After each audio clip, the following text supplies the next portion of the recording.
Welcome to the second ENS workshop. Yesterday, Greg gave a wonderful workshop about everything ENS, how to integrate ENS, and all of the resources that you might need to use ENS. And today, if my screen doesn't time out, I will be talking about subnames, about resolvers, and about how you can take control of your ENS name. Awesome. So, just as a quick show of hands, who here has an ENS name? I do. Yay. Awesome. If you're too shy to put your hand up, that's okay. There's a good amount of people. I'm happy with that. So here's the agenda. I'm going to speed run through the first three because Greg kind of did them, but if you weren't here yesterday, I will still kind of really briefly cover it. If you have any questions regarding ENS, or if I go a little too fast, I have not slept. I've been helping hackers and building cool stuff and working on my slides. So if I go a little too fast, feel free to come over. We're at the partner area. We'll be there the entire time to answer any of the questions that you might have. So first of all, what is ENS? Why is ENS important? What are the different types of ENS names? How does ENS work? Resolvers and text records. Sweet. So I see some of you thinking, but ENS, something, NFTs on Ethereum mainnet, woo, but that's not really where this is heading. So ENS is a decentralized, permissionless naming protocol that does live on Ethereum mainnet, but it does scale towards the entire internet. So ENS might have its homestead be Ethereum mainnet, but we do support a whole bunch of other chains, a whole bunch of other blockchains, coin types, and you name it. And we are trying to be the digital identity provider and your permissionless decentralized backpack for the world of Web3 and beyond. So we probably all know DNS. In case you don't, super simple. Google.com resolves to some IP address. Now, realistically, there's like records and there's different types, but long story short, name, address. Nobody likes address. Everybody likes name. Yay. Similar story with ENS. We've got names, we've got Ethereum machine-readable addresses. Nobody's going to remember a 42-character address, 0x225f13712, blah, blah, blah, blah, blah. So, C3v5.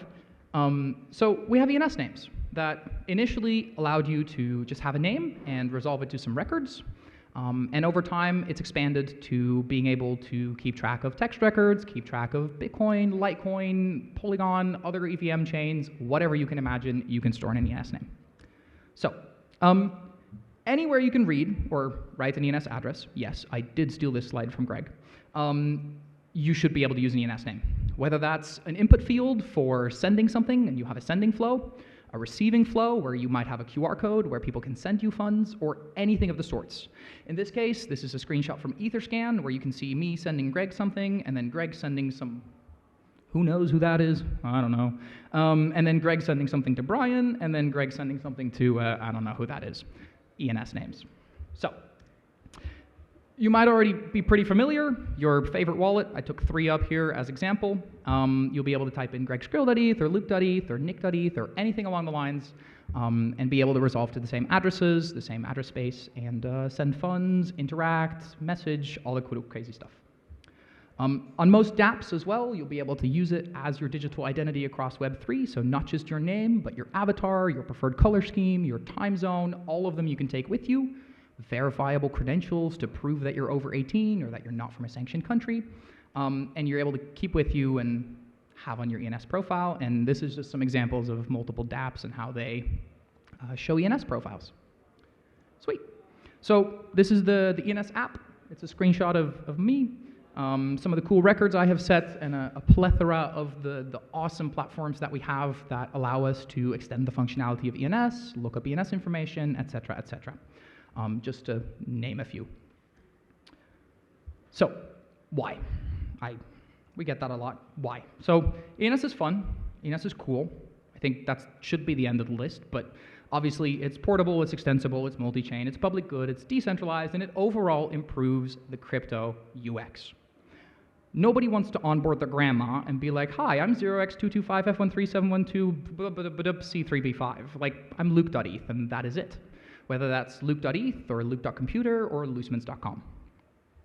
Oh, and ENS is just super cool, public good, but, you know, public goods. So, how? How does ENS work? How do we do all this cool stuff, etc.? I'm going to talk about the resolution process. Do not get scared. I am going to do a demo, but the way that it works, we should follow a very simple rule. When we look it up, it must exist.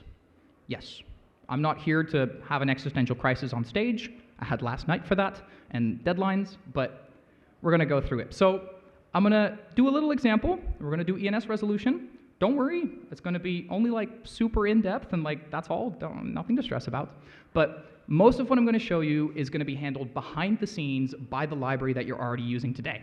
So if you're a front-end developer, a dApp developer, this is cool to know, but you don't need to know it. It's awesome to know about the protocol, but mainly here, I'm going to run you through the resolution process as it's implemented in ethers.js, in VM, and everywhere else that you might use, ethers.rs, et cetera, et cetera. But I'm going to walk through it in a way that we can kind of look at the smart contract perspective and ideally end up with a beautiful little bridge towards you being able to develop your own smart contract and take control of your ENS name. Because ENS names don't just store key value pairs, they can dynamically change, dynamically be loaded, etc. at runtime on query. Again, we don't know it exists until we look it up. So, in this example, I'm going to look up luke.eth. Let's pretend it doesn't show my address already, but we're going to look up luke.eth. And the way that works is super simple. We hit Ethereum mainnet, and we hit this ENS registry contract. The main registry contract, I'm going to oversimplify a slight bit, but basically just keeps track of all of the top-level domains. And these labels, which other contract is in charge of them. So in this case, we have the ETH top-level domain, the XYZ top-level domain, and the COM top-level domain. We got 3 contract addresses that are all responsible for taking the resolution process further from here on.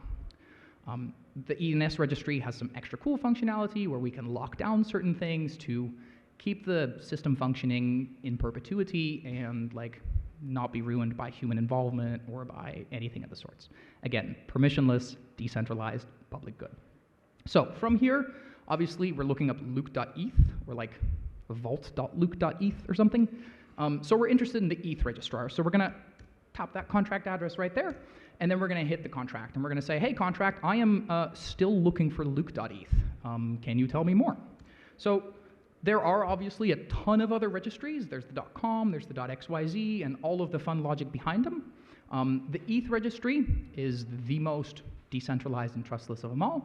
It issues on-chain NFTs for second-layer names, so luke.eth or gregskrill.eth or mdt.eth or you name it. And it issues them in a manner where the code is law. So any rules that are written in our smart contracts apply, and there is not a chance in hell that anybody without a hard fork would be able to take your name away or do anything of the sorts. The .com, the .xyz, and so forth, the other 2,200 DNSSEC-enabled top-level domains, currently are the DNS registrar, which basically means if you manage to submit a valid proof that you own the DNS top-level domain, through the use of signatures and DNSSEC and all sorts of weird, fun, advanced stuff. Luckily, our manager app makes this super simple. You'll be able to get a name, but slightly off topic. All right, the ETH registry, what we really care about. I've squashed it all up together. We've now arrived at the ETH registry. ETH registry, we are looking for luke.eth. So the ETH registry, again, has a table, keeps track of name, complete name, and which contract address is in charge of taking the resolution process further. So in a similar manner, we go down the tree, we're looking for luke.eth, here's luke.eth, we hit the contract, and voila, the resolver is born. This is the cool part. This contract is completely up to you. By default, we've written a contract that everybody so far has been using that allows you to store your records, edit your records, update your records, all that fun stuff on Ethereum mainnet with Ethereum mainnet gas fees. However, anybody who owns a name, in this case, I own luke.eth, has the ability to override which contract is responsible for taking the resolution process further.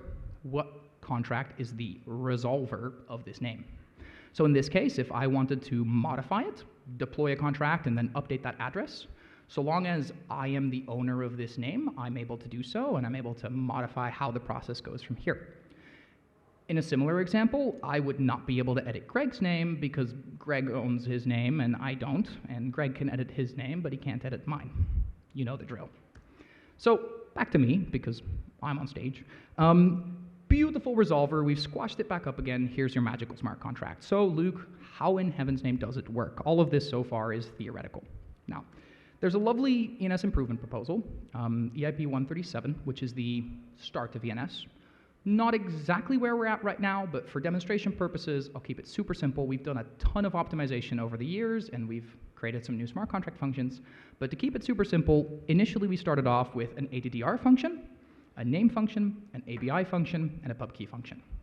So what that looks like is super simple. In our smart contract, we just do function ADDR.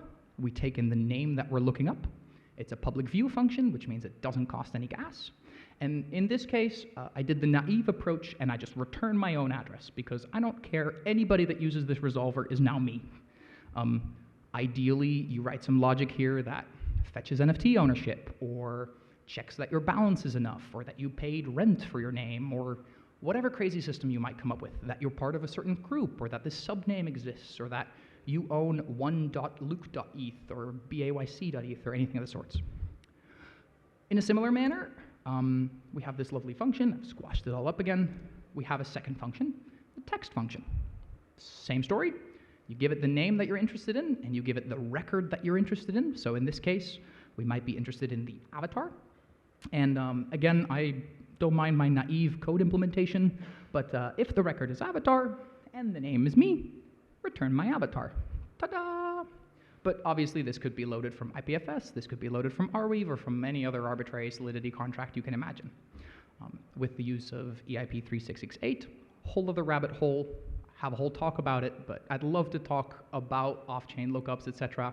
as well, so if you're interested in that, come check us out at the booth. This allows you to fetch information from Optimism, or from Polygon, or from an API endpoint, whatever you so please. But in this naive example, if the record doesn't exist, we just return lol, I don't know, because I don't know. And I didn't have enough space on my slide to do proper error handling, so whatever. Sweet, so another example here, I've added my Twitter record. I can just return, and that's my Twitter record in case you want to give me a follow because you think I'm boring or something. Sweet, so this can be whatever you can imagine, looking up information from wherever, and loading information from an NFT or etc. Sweet. So, take a quick breath. That was a lot. Give it a moment to digest. Psych, we're not done. What about subnames? So, similar story. You ready? I'm going to speed run through it. Here's the name, hello.luke.eth. Here's the ENS registry. There's the ETH registrar. Here's the ETH registrar. Here's luke.eth. Here's the resolver. That's our magic right there. Hello luke.eth resolver, please tell us about hello.luke.eth. There we go, we execute the function. Whatever logic you have will get executed, and it will output the address, and whatever function you might have for text records will get executed, and it will output the text records. So if in a dApp we are loading somebody's Discord record, or somebody's Twitter record, or somebody's GitHub record, these view functions get called in the background, look up the information from the sources that they were programmed to do so, because code is law, and the output gets fed to the front end and gets nicely displayed. So in this case, we're looking up the avatar of hello.luke.eth, and I could return whatever I so please. What this means is that anybody could write a resolver compliant smart contract that outputs data or issues subdomains based on who owns what NFT, or who currently has an outstanding invoice, or anything of the sorts. There's a whole bunch of cool stuff you can do. Sweet. GG, easy. Let's move on. You bring the resolver, we'll bring the resolution. It's that simple. We wrote some standards, we implemented it everywhere, and from now on, code is law. You can write the smart contracts, and you have control. So whether you're looking up hello.luke.eth, luke.eth, some weird subdomain, or anything else, it'll hit the smart contract of luke.eth, go through all the resolution logic, and it will follow through. Similar cool cases exist, such as the name wrapper, a resolver implementation that requires that the ownership of the name is transferred, which basically means that we can now issue trustless subdomains. So you can guarantee that the owner of luke.eth cannot rug you. Not that anybody would want a subdomain of luke.eth, but let's say I had a super cool name and I wanted to give out subdomains, I could hand it over to the name wrapper or to a similar contract, and it would be in charge of issuing subdomains and doing all of the resolution logic on the fly. Obviously, using the name wrapper is a lot more preferred over writing it yourself because it's been audited and we spent a ton of money on it. And if you write something yourself, obviously you have to upkeep it yourself. And if it gets hacked, it's because you wrote code. Very nice. All right. So you thought it was over? Just kidding. Text records. So we saw the avatar text record. We saw the Twitter text record, but there's so much more. Remember that avatar thing? Yeah. So there's all the text records. Technically speaking, any key value pair is possible. So if you would like to look up hello.luke.profile picture or something, I don't know why you would, but because the avatar record has been standardized, but you could. And you can store it in a name, you could retrieve it from a name, and you can do all sorts of cool stuff with it. On the left here, we've got a couple that have been standardized and a couple examples of each, and in which ENS improvement proposal they were standardized. But we have the display record for preferred capitalization, the avatar record for your avatar, the description. Yeah, I'm not going to go through them. You can read. Anyhow, there's other cool stuff, like DM3, who have standardized the idea of storing where you'd like your messages delivered in your ENS records. So when somebody messages you, they can read from your network.dm3.profile record and see what your preferred encryption key is, see what your preferred delivery service is, etc., etc. Information about messaging. The header record, recently standardized, that allows you to use the banner image URL. So people can have banner images with a predictable format on their profiles across any dApp in Web3 and beyond. The time zone specification, because I'm stubborn and all of my devices are set to UTC. The com.example.age or whatever, make it up, to store like a zero-knowledge age proof, so you can verify you're over 18 or verify you're over 21 without having to reveal your exact age. This is not standardized. Color scheme, I made this up, but light mode should really be the only option. The Twitter record, we saw this earlier, the GitHub record, the Telegram record, the Discord record, the whatever your app, your heart desires, you can store a record for it. You could store verifiable credentials, you can store any kind of cool stuff. So, got it so far? Sweet. So, where do we see this used? I gave a couple examples of some dApps, and I gave a couple examples of some wallets, but there's way more. ENS obviously provides identity and those really cool records, and it's being used everywhere. In governance, we can use it to identify people, because it's way nicer to be voting and to be on forums, having conversations with one another when you know who you're talking to, instead of just 42 hexadecimal characters on a screen. In this case, we've got some of the people who voted on some of the ENS improvement, some of the ENS DAO proposals. Immutable records. Uniswap, famous for using their uniswap.eth name to store license information, as well as their subdomains of the uniswap.eth name to be able to keep track of on what chain what the address is of their v3 deployments. This allows you to verify that this deployment was made by the original creator on this chain and is verified by the Uniswap Foundation. And that's when my slides stopped working. Amazing. That's a good one. Guess what? I probably forgot to connect something. All right, give me 1 second. Or not.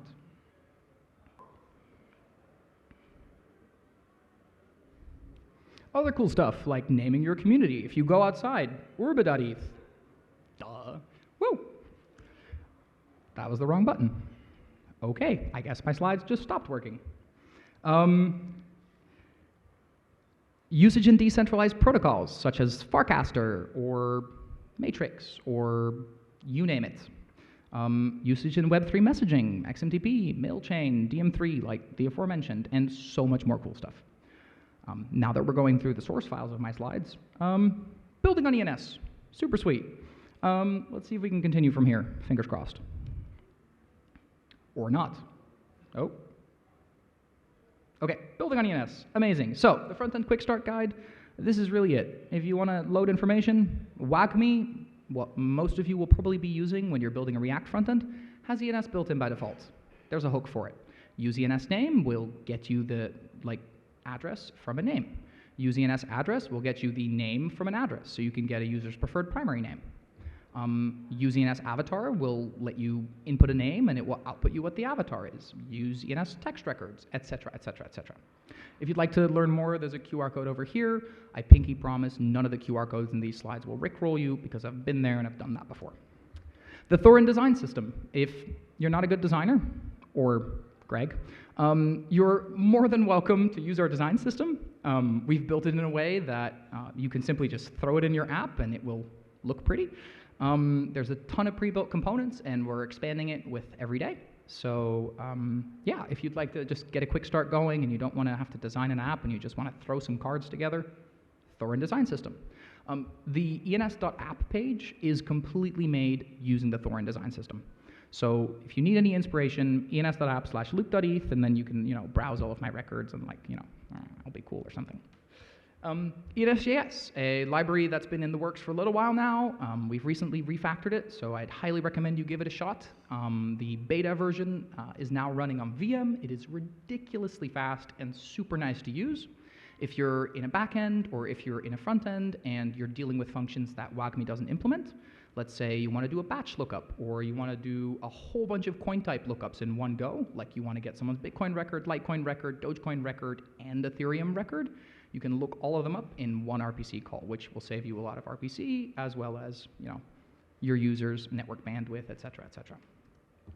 Similar manner, we've got the alpha documentation, new version of the documentation that is still in the works. It's very work in progress, but there are a couple sections where we've written a whole bunch of example code snippets, so if you'd like to give it a shot, we have stack blitz examples so that you can mess around with ENS in a safe web environment using VM, and there's a whole bunch of code examples for how to fetch a Bitcoin record, how to fetch an avatar, etc., etc., etc., how to normalize a name, and all of the other cool stuff.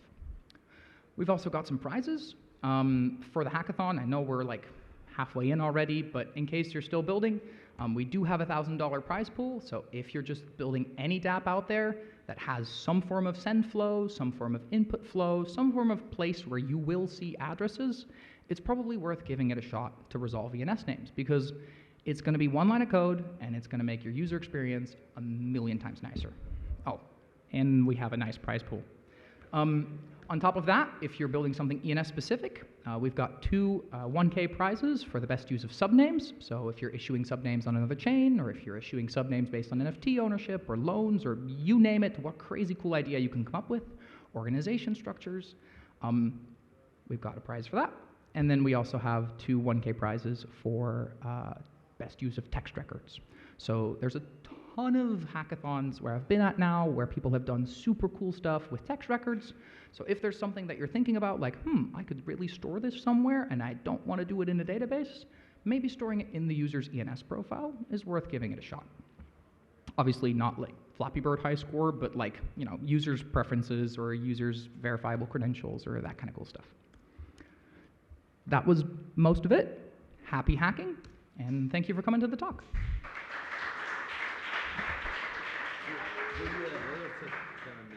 Yeah. Sweet. So if you have a question, I will leave this slide up. Oh, I touched it. Oopsie daisy. I think we have a microphone to go around, so just raise your hand if you want to ask me a question, and then I will try and not fail live on stage while being recorded. Any questions? Great. Okay. Awesome. Thank you so much. Oh, we've got one.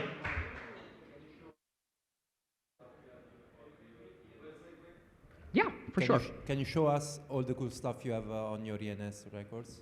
Yeah, so I don't have my records decorated too much because I got dragged into the crypto space last year during DevConnect, and I kind of have become a little bit of an Ethereum maxi. But this is my ENS profile, my email, my Discord, my GitHub, my Twitter. Give me a follow, please. I'm lonely.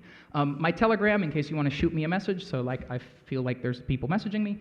My Ethereum address and all of the other fun stuff. And we have yet to build the time zone standard into the front end, but I will get my PR merged and we will have time zones.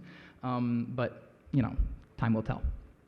If you want to see a cooler one, Rescue.org, organization that we recently collaborated with, We got them completely set up to accept Ethereum donations, and they set up a whole bunch of coin types through which they can receive donations. So if you still want to like find a place to spend your tax money on before it goes to the IRS, give them a thought.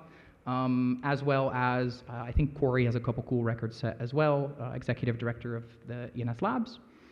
He's got like his Adara set, and he's got like his Stellar set, and his Polygon address, et cetera, et cetera. But yeah, sweet.